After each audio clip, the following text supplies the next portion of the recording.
Hi, welcome to the Israel First television program with myself, Martin Blackham, and with my wife, Nathalie Blackham. Great to have you with us. Thank you so much for joining us today. The program that looks at Israel, we look at the news, we look what's behind the news, and we also look at the biblical background of Israel and Hebrew roots and the alphabet, the Hebrew alphabet. And we've been looking at that for a while. Well, in the news, Turkey has been featuring. Turkey has denied troop deployments at a Syrian military base as tensions with Israel rise on land and sea. And we've certainly witnessed that, Nathalie and I, the rise of the Turkish military. And you might ask, well, what is Turkey doing in Syria? Good question. I don't know how they got there or when they started going there, but they are there and they are definitely a threat. Israel security officers say Turkish naval activity in the eastern Mediterranean is adding to concerns over Ankara's growing role in Syria, which is to the north of us, though both sides have avoided direct military confrontation so far. After Israeli officials said the unusual strike on a Syrian military airport was carried out because Damascus allowed Turkish troops to deploy on its territory despite warnings. Israel has been involved in Syria for a while, really since the October the 7th, 2023, when there was the Gaza attack. Israel has also been involved very much in the north of the area, into Lebanon and into Syria. So Israel has been issuing warnings to the Turks to keep out because they have their own troops there, Israeli troops. Our efforts to protect Syria's sovereignty, they say, the Turks, and territorial integrity will continue with determination. In other words, they are not planning to leave soon. It's important that the international community take more concrete action and effective steps against Israel's actions. So they are definitely there and not happy. One of the other issues is that there have been Russian troops in the area as well. Meanwhile, Israeli security officials are watching Turkey not only on land but also at sea.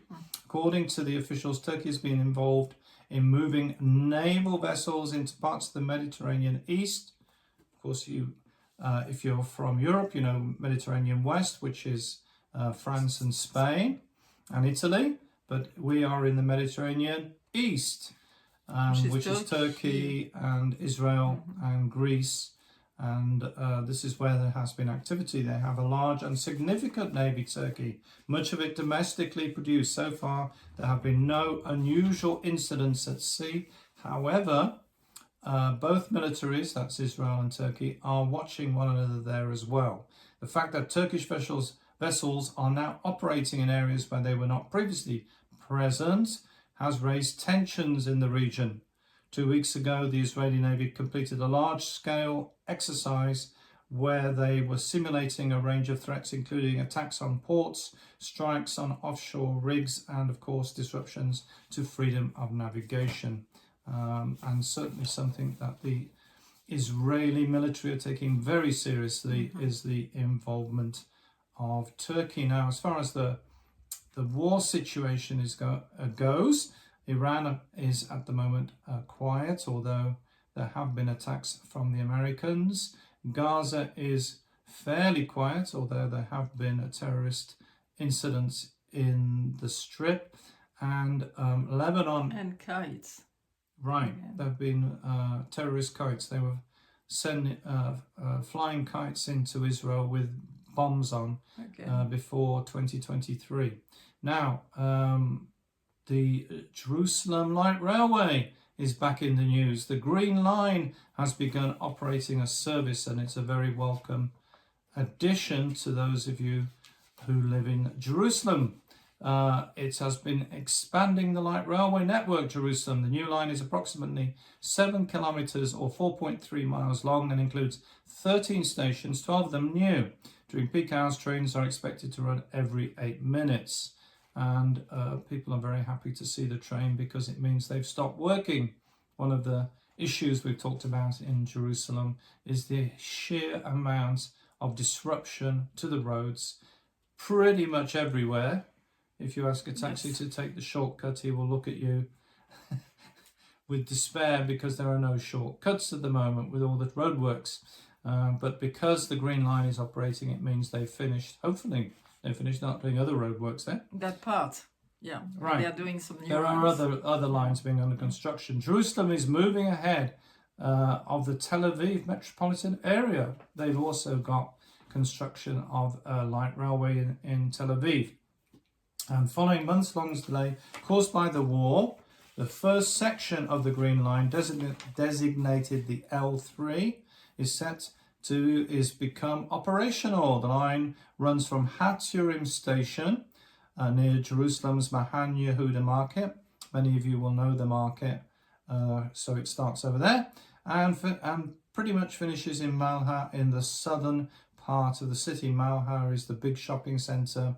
There's also Teddy Stadium, and there's also a lot Pais Arena. Right, and there's also government offices. So it's the south of Jerusalem. Southern Jerusalem. So it's running from the centre, from the market, to the south of Jerusalem, and it's a very welcome addition for people to have the light railway coming to their area.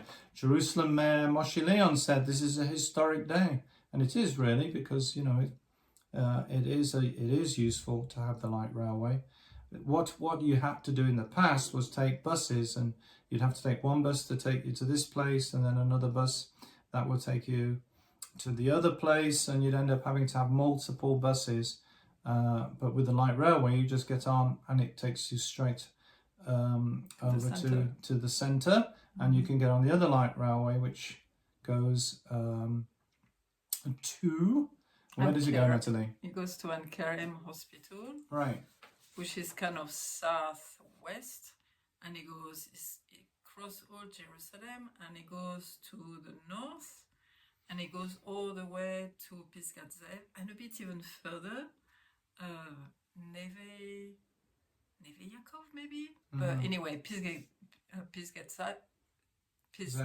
Zev, which is a very big suburb of Jerusalem, where there is a lot of people living over there. And so Moshe Leon said this is a historic day for the capital and great news for Jerusalem. This is a giant step in the transition for the city that has a light railway into a light railway network. Jerusalem is being a pioneer, and they're also going to have not only just the red line, but different lines running into Jerusalem. And as Nathalie was saying, there's also one, the light railway runs to Kerem because of Hadassah Hospital, and so that's also a very busy... so it really starts southwest of Jerusalem, cross Jerusalem, and go northeast. So it's deserving a lot of people. Well, you can see there is a lot of people in the... Right. Now, the route, as we say in Hebrew. The route connects several of Jerusalem's major employment, government, educational, cultural, sports and entertainment centres, including the International Convention Centre, the government complex, and the Hebrew University of Jerusalem's Givat Ram campus, the high-tech park, botanical gardens, and that's, as Nathalie said, the Pais Arena. The line also served Givat Mordecai, Pat, Gananim, and the Malha neighbourhood. It's the new service expected to make it easier for passengers travelling from other parts of Israel to reach soccer and basketball games. One of the problems has been is that a lot of the sports has taken place in the south of Jerusalem, and it's been difficult because they have to catch multiple buses. Now they just have to take the light railway, and they say that it's going to help ease traffic congestion, and also it's going to help with parking, because if you go on the light railway, you can leave your car somewhere else. You don't have to leave it at the sports arena. You can leave it in a car park in central Jerusalem. Now, one of the things that's been happening, and we report this quite frequently, are terror attacks in Israel, unfortunately. Now, there's been a terror attack in the Jordan Valley near Jericho. This is a road we're familiar with. It's the road that takes you to Galilee if you're driving past Jericho. Route 90. Yeah, Road 90. Now, a Palestinian Arab terrorist stabbed an Israeli man, seriously injuring him. The victim was rushed to Sher Sedek Hospital in central Jerusalem. Sher Sedek is the hospital that deals with a lot of the victims of terror attacks. He was a 24-year-old Israeli Jewish man, and he was seriously wounded in an area of Al-Jua, an Arab village located, as Nathalie said, on Route 90 near Jericho. And he was stabbed from behind after he was going shopping, I should say, in the stores. Going to buy some cigarettes. Right. But the family was also with him in the car. So obviously it's like everybody now in the family is traumatized by that. Now the town straddles a major highway traversing the Jordan Valley, used by both Israeli and Palestinians, and indeed by tourists.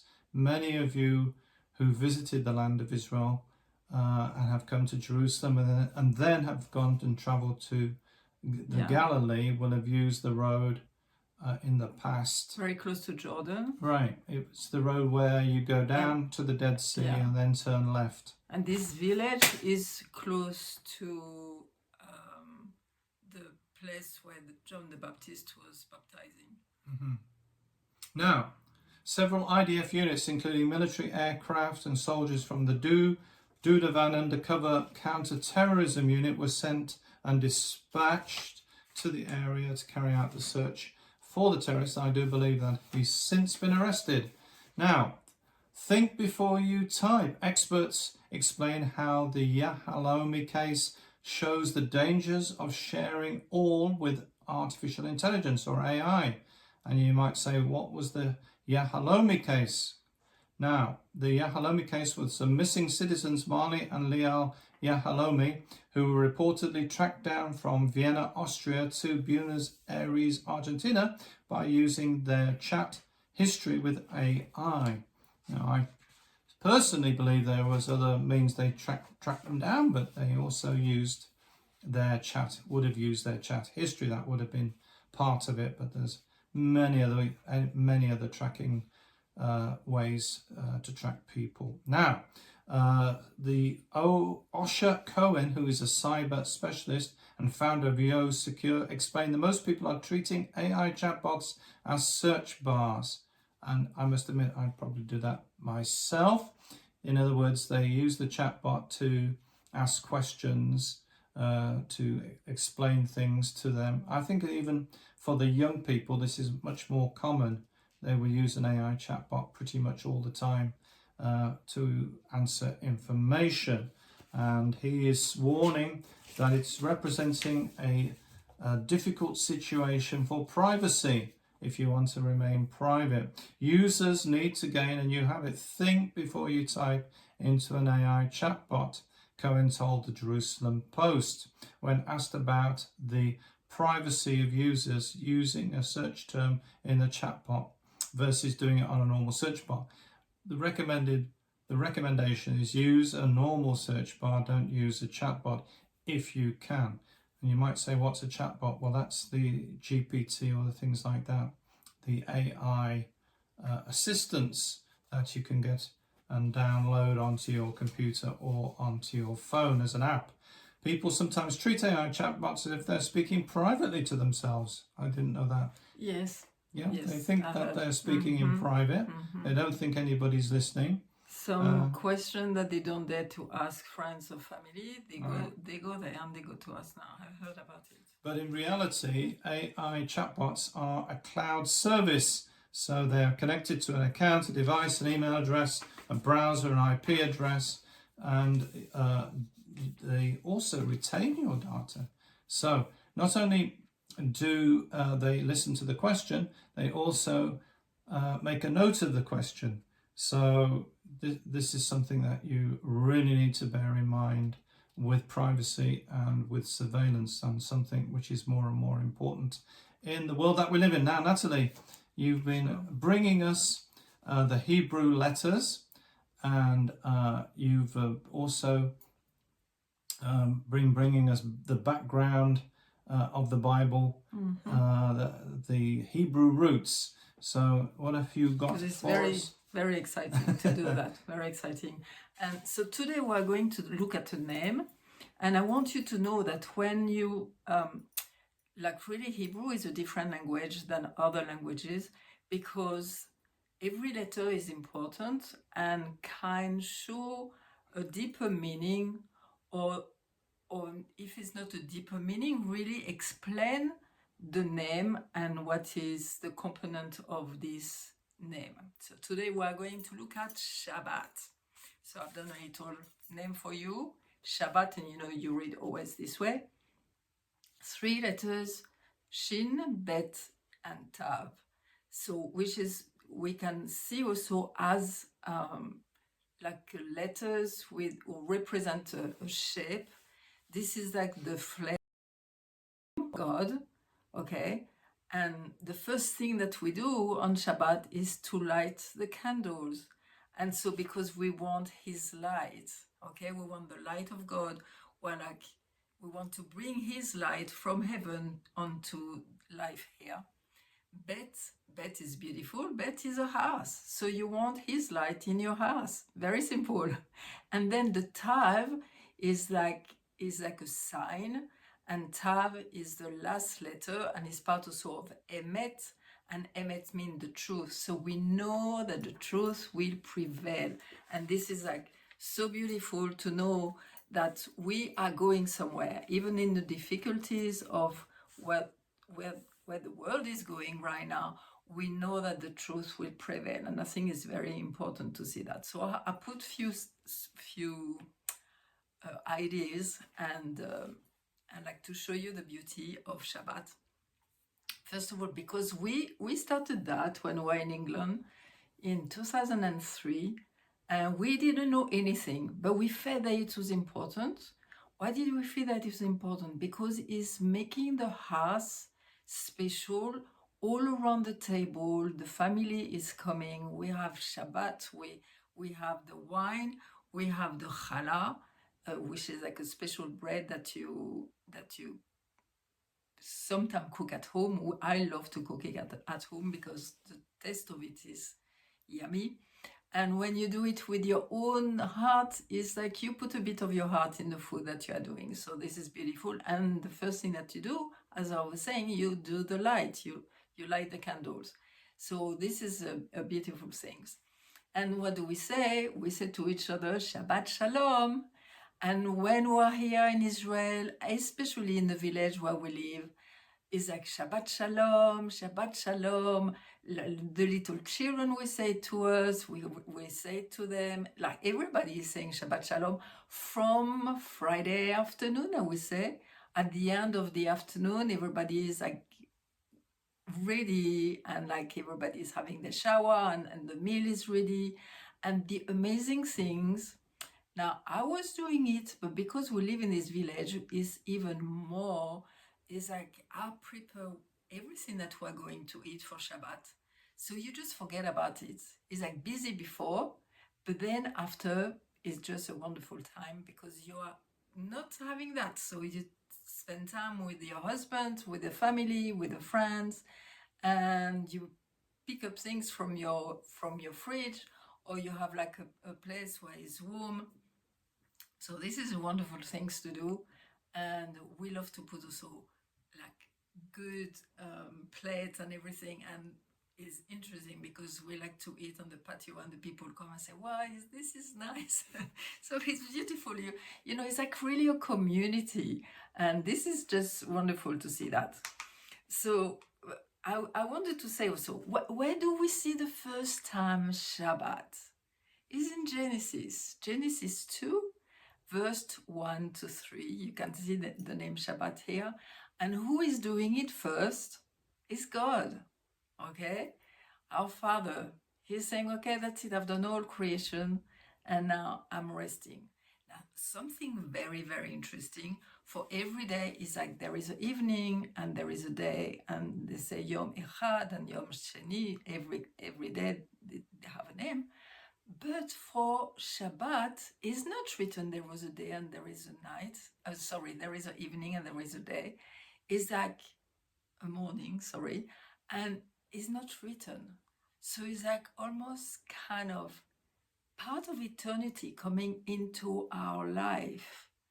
Is like another taste. And I tell you, when you taste that, you want to have it again and again. And you are waiting for the next week for Shabbat to come, which is interesting because when you count, like in Hebrew, you count day 1, day 2, day 3 from Shabbat.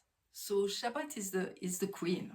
She's the one in the middle, and we're going towards her, or we left her behind and we are going towards another Shabbat. So this is very interesting. So which is interesting because there was no Jewish people at that time. It was just creation. There was only one language. It was Hebrew. And you can read it from Genesis 1 to Genesis 11. I say always that, but I'm saying it again for really people to know there was only one language and it was Hebrew. And so everybody could just go into Shabbat and just think that Shabbat, since creation, have been going on. If you want it or not, if you do it or not, it's been going through. So it's very interesting because you can like not see the beauty of it, not knowing the beauty of it, but when you jump into that, suddenly it's like you really want it because it's very special. So this is beautiful. And is written there in Genesis, is like, is sanctify, it means that set apart. So is a day put aside. It's like you are not doing anything, like you are not working, you are desisting of working. And it's like to enjoy time. We're working 6 days, we're trying to have like parnasa, like finances, money, like being able to do what we have to do and do a better world too, which is important. But like on Shabbat, it's like, okay, we stop everything. And this is beautiful. So also what I'm taking out more and more out of it and learning that Isaac is to be. So we are desisting to do, but for what? Is to be. And which is interesting, and I've said it already a few times, God didn't make us human doing. He's make us being human being. This is what he wants us to be. And so when you are when you are, to be, when you are, is like you forgot about the past and you forget about the future, or you have not the future. Being is very important, and very often, or we think about the past, or we think about the future. And God said, no, be. And it's very interesting because if you look at the dogs, or a lot the animals live in the being. And us, we're having a lot of trouble to be in the time of present, which is interesting again, because if you see when it's in Exodus, when God say, when he give the commandments, is actually remember Shabbat. Well, it means that we forgot. It's like he always has given it to us. The Jewish people kept it, but it was for humanity, and we forgot. And he's like, remember. And so often in the Bible, you see this name, remember, because we forget. It's just unbelievable, but we are like that as human beings. So it's very interesting. Another thing you can see also in Isaiah 58 is written about Shabbat, and it's beautiful. And they say, it's like you stop. We spoke about that. You make it a delight. Okay, this is not don't do this, don't do that. No, it's to delight to be together. It's to be delight to be in fellowship. You prepare everything so you can just be and enjoy the things. Okay. He's speaking also about restraining your speech, which is very interesting. It's like, I heard by the Jewish people, they say, you have only to say good things, even more on Shabbat. You don't want to remember bad things and all of that. It's like, okay, you leave that on the side. It's Shabbat. And I love that. It's really very good. Okay, and also is, you know what, is part of the commandments. Is the fourth commandment when God said keep Shabbat. And sometimes we have said that it was like Sunday, but this was again like, you know, religious things that we've done as Christian, but God has prepared from all eternity Shabbat. So when we go into this day, it's the seventh day, it's just wonderful. And another thing which is amazing, and this is the last verse in Isaiah, the last chapter in Isaiah, Isaiah 66. And let me read it to you because I discovered something again today. Because when you read in Hebrew, is always different because the translation is not always the same. So let me read it. And this was in the Bible, the Jerusalem Bible, and the translation is very good. So let me read. And it shall come to pass that every new moon and every Shabbat shall all flesh come to bow down to the ground before me, said the Lord Adonai. Okay, so I looked here, and every flesh. Now, this is very important. Maybe we can speak about it a bit more another time, but I think it's very important. Is all flesh. Okay, God doesn't want us to be high in the sky and super spiritual. No, He wants us to bring it on earth as it is in heaven. This is the thing. So He says flesh. He doesn't say spirit or soul. He says flesh, basar. Okay, and again, He's prostrating. It's not worship. In a lot of translation, is worship. No, He's prostrating ourselves. He say, "You are God. You are the one, and we will be as humanity one with Him." It will come, and we have already to think about that. It's just amazing. And you can get Nathalie's newsletter where she does a lot of the teaching you've just been experiencing. You can register for that at the website www.israelfirst.org. You can also get news from Israel. Keep up to date and have a daily news story by going to our webpage, and you can watch the program at a time convenient to you. And finally, you can help us financially by going to the donate page, and you can also contact us by email, which is Israel First TV program at proton.me, and you can email us there if you've got any questions. And don't forget, with the program that looks at the land, the people, and the language.